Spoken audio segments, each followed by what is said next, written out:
Assalamualaikum warahmatullahi wabarakatuh. Selamat malam. Nah, ini kita pertemuan ke-1 untuk mata kuliah analisis kebijakan moneter. Saya Wahyu Indah, dosen pengampu mata kuliah ini. Eh, nah, untuk kita masuk ke dalam materi pertemuan 1, ini berkaitan dengan sedikit pengantar kebijakan moneter ya.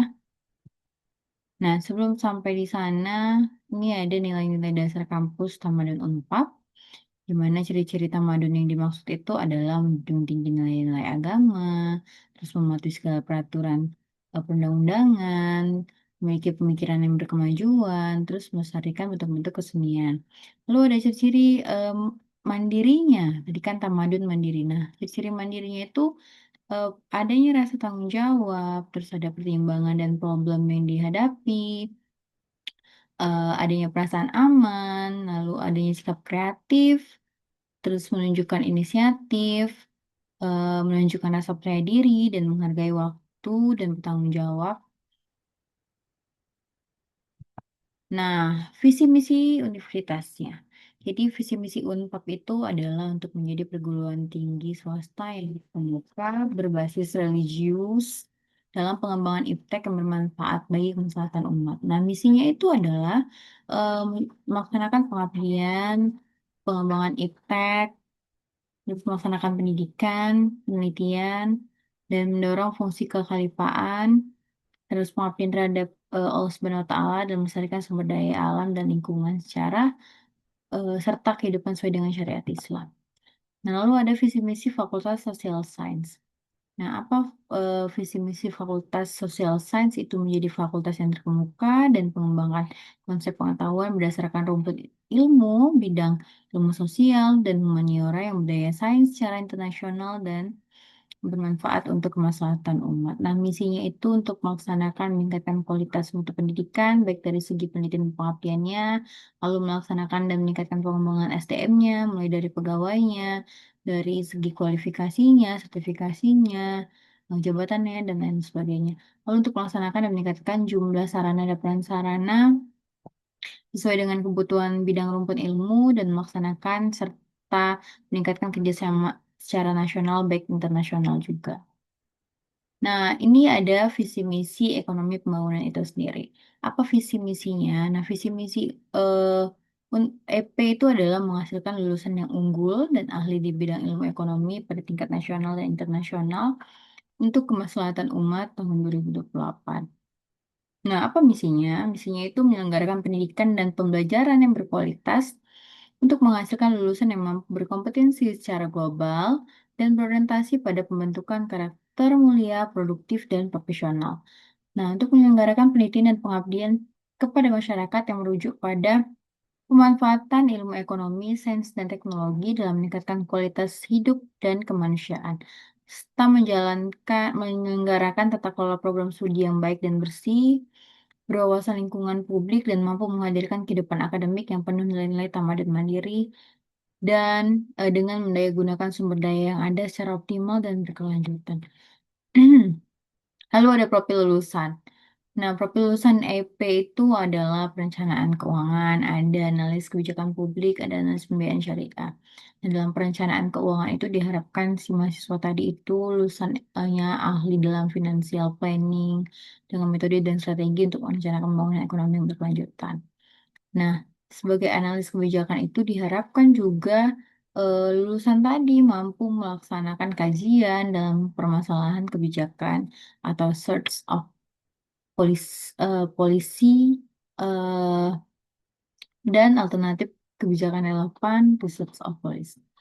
Nah, lalu ada analis pembiayaan syariah. Nah, itu juga diharapkan lulusannya itu ahli dalam menganalisis prosedur pembiayaan berbasis syariah. Lalu ada evaluasi penilaian saya dalam mata kuliah ini itu adanya nanti tugas individual dengan presentasi nilainya itu 20%. Jika ada nanti presentasi kelompok itu 15%. Dan jika ada nanti dikasih itu 15%, lalu UTS 20% dan UAS-nya itu 30%. Lalu kontrak perkuliahan. Nah, ini kontrak perkuliahannya kehadiran minimal 75% untuk mengikuti ujian. Lalu bagaimana mahasiswa itu harus aktif dalam diskusi kelas, juga tugas dikumpulkan sesuai dengan jadwal yang sudah kita tentukan nantinya. Dilarang melakukan plagiarisme. Ya, nggak boleh plagiat, nggak boleh duplikat, nggak boleh bercontoh dalam tugas apapun.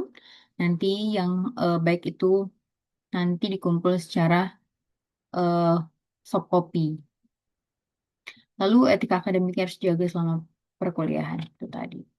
Nah, lalu tujuan pembelajaran umum. Nah, kira-kira apa itu tujuan daripada mata kuliah analisis kebijakan moneter ini? Jadi, mahasiswa itu diharapkan mampu menganalisis dan mengevaluasi kebijakan moneter yang diterapkan oleh otoritas moneter atau bank sentral serta dampaknya terhadap perekonomian makro, baik dalam konteks domestik maupun global. Nah, jadi, mahasiswa itu diharapkan mampu merumuskan rekomendasi kebijakan yang tepat berdasarkan hasil analisis ekonomi.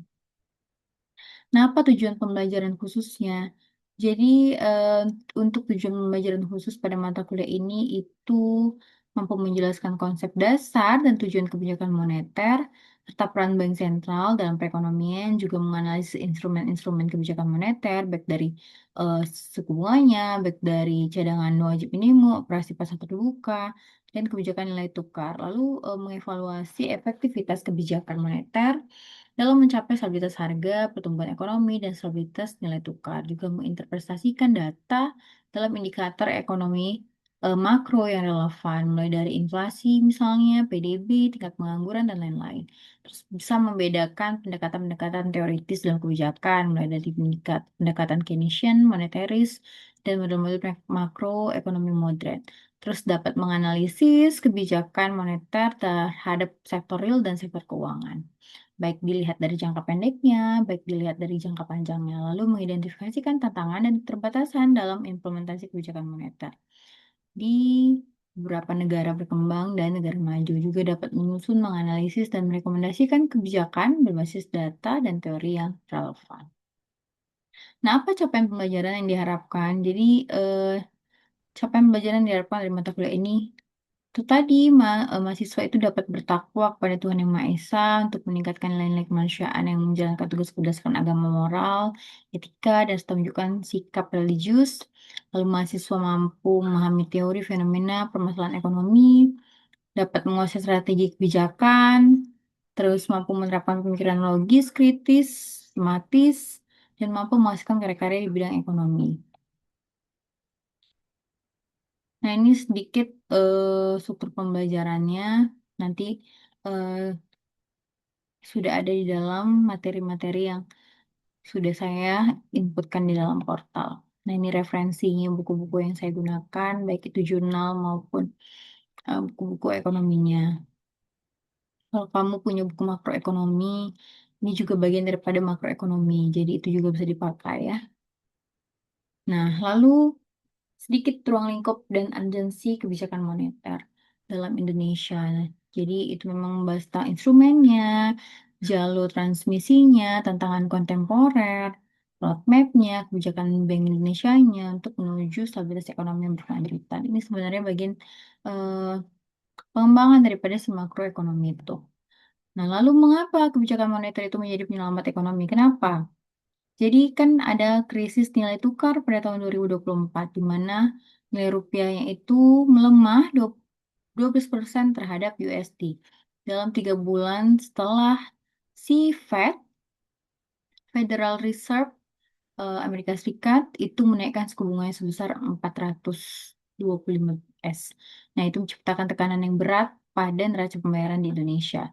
Lalu apalagi adanya lonjakan inflasi. Nah, inflasinya itu melambung tinggi kan ke 5,1 pada eh, tril kuartal 1 tahun 2024. Lalu tekanan harganya itu merambah ke seluruh sektor yang menguras daya beli jutaan rumah tangga dan penghasilan yang rendah. Lalu apalagi adanya respon Bank Indonesia.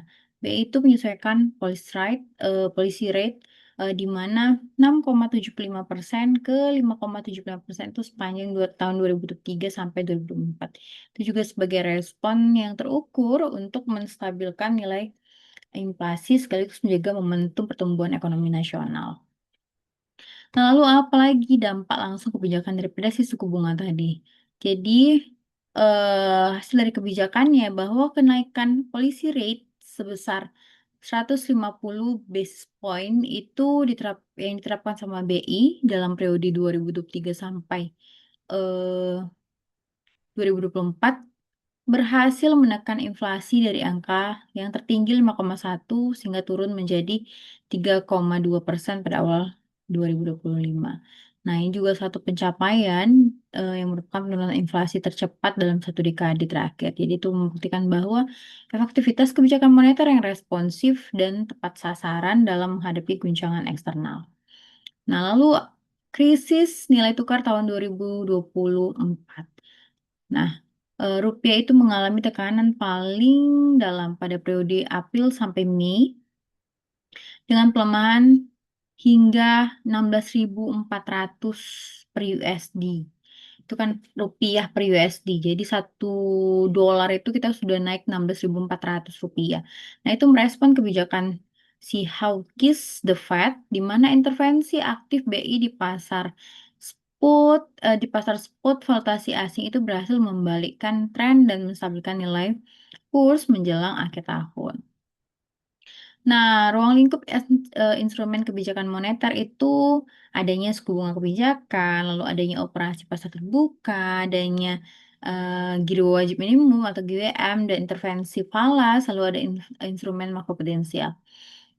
Nah, kalau dari segi suku bunga, di mana policy rate dan LPS rate itu menjadi instrumen utama untuk sinyal moneter nih, bahwasannya eh, untuk mempengaruhi biaya kredit, simpanan, dan investasi di seluruh sistem keuangan. Nah, kalau pasar operasi terbuka itu dilakukan untuk penjualan obligasi pemerintah dan reverse repo yang digunakan untuk mengatur likuiditas di pasar uang dan mengendalikan jumlah uang beredar secara efisien. Nah, si GWM tadi itu mengatur daripada likuiditas perbankan, yang sementara intervensinya di pasar valuta asing itu menjaga stabilitas nilai tukar dari guncangan mendadak. Nah, lalu bagaimana instrumen makroprudensialnya? Pas LTV untuk KPR itu stress test perbankan dan pilot digital rupiah yang memperluas cakupan kebijakan ke dimensi stabilitas sistem keuangan secara menyeluruh. Lalu jalur transmisi kebijakan moneter. Nah, jalur transmisi kebijakan moneter itu ada jalur suku bunga, ada jalur nilai tukar, dan jalur ekspektasi.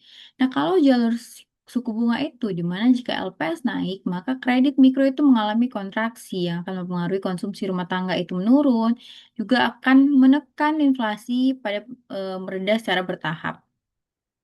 Nah, kalau dari segi jalur nilai tukar, jika apresiasi rupiah itu meningkat, maka harga impor itu lebih murah, inflasi impor itu terkendali, dan itu akan mempengaruhi ekspor yang bersih dengan mengalami tekanan penyesuaian struktural. Lalu kalau dari segi jalur ekspektasi, bahwa survei ekspektasi inflasi itu BI turun 0,4. Sedangkan setelah pernyataan transparansi kebijakan, nah itu menunjukkan bahwa efektivitas komunikasi moneter dalam membentuk perilaku pelaku pasar. Nah, jadi ketiga jalur transmisi ini itu bekerja secara simultan ya, dan saling memperkuat. Nah, ini tergantung daripada kredibilitas bank sentral itu sendiri, di mana kedalaman pasar keuangannya dan kondisi sektorial yang mendukung respon terhadap sinyal kebijakan.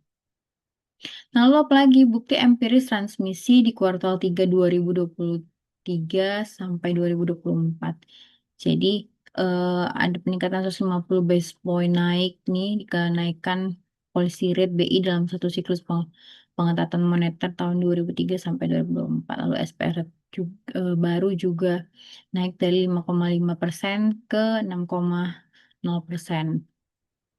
Nah, terus pertumbuhan kredit bank melemah dari 7% ke 5,5, itu menunjukkan efek pengetatan likuiditas. Juga poin-poin investasi swasta itu turun sebesar 12% ke 9%, itu dikarenakan ada respon terhadap biaya modal yang meningkat. Nah, ini sedikit data ya, bahwa jalur transmisi kebijakan moneter BI itu bekerja efektif dalam kurun waktu 2 sampai 4 kuartal sejak perubahan policy rate yang ditetapkan. Nah, lalu ada diagram alur transmisi kebijakan moneter. Nah, mulai dari perubahan suku bunganya, ke pasar uang, ke kredit perbankan, dan output agregat itu yang mempengaruhi daripada inflasi. Nah, terakhir ini ada sedikit urgensi di kancah global yang berkaitan dengan Indonesia pada posisi stabil. Itu dilihat dari sini ada negara Indonesia, Malaysia, Thailand, Filipina, Brazil, India, dan Turki. Nah, di situ dalam kisaran target BI 2,5 sampai 4,5%, net flow modal asingnya mencapai 4,3 miliar US dollar sepanjang 2024 itu dipicu kepercayaan investor terhadap kredibilitas kebijakan moneter Indonesia. Nah, perbandingan globalnya di negara Brazil itu mencatat inflasi 4,8% di tengah ketidakpastian fiskal. Sementara di Turki itu mengalami krisis hiperinflasi di angka 68,68% akibat kebijakan suku bunga yang tidak konvensional. Nah, ini Indonesia itu menjadi benchmarknya positif stabilitas moneter di antara negara-negara berkembang lainnya. Lalu, apa tantangan baru di kebijakan moneter tahun 2025 kemarin? Nah, adanya digitalisasi keuangan.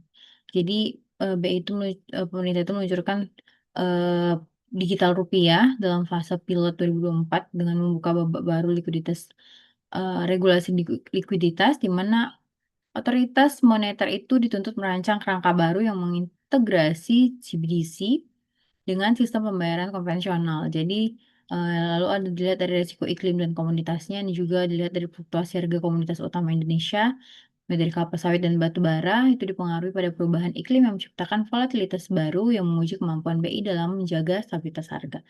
Nah, adanya guncangan atau gangguan rantai pemasok. Jadi, rantai pemasok global pada pasca pandemik kemarin itu meningkatkan volatilitas harga impor. Nah, itu sehingga berketergantungan pada bahan baku impor yang memperbesar eh, resiko import inflation yang sulit dikontrol hanya dengan instrumen moneter domestik.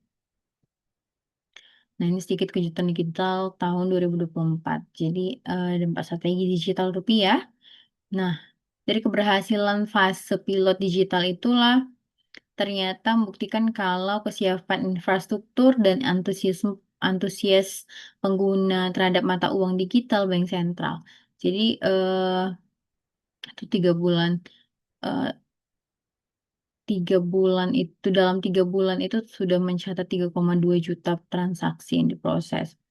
Nah, efisiensi biayanya itu sebesar 0,15% per transaksi dengan kecepatan settlement hingga 5 detik, menandai lompatan kualitatif dalam sistem pembayaran nasional. Nah, ini juga memperkuat posisi BI sebagai bank sentral inovatif di kawasan ASEAN. Nah, apa aja alat-alat makro risk management tahun 2025? Nah, itu ada batas LTV yang diperketat, lalu ada stress test perbankan di kuartal kedua 2025, lalu ada GWM 12% untuk bank sentral, dan ada pengawasan falas ketat.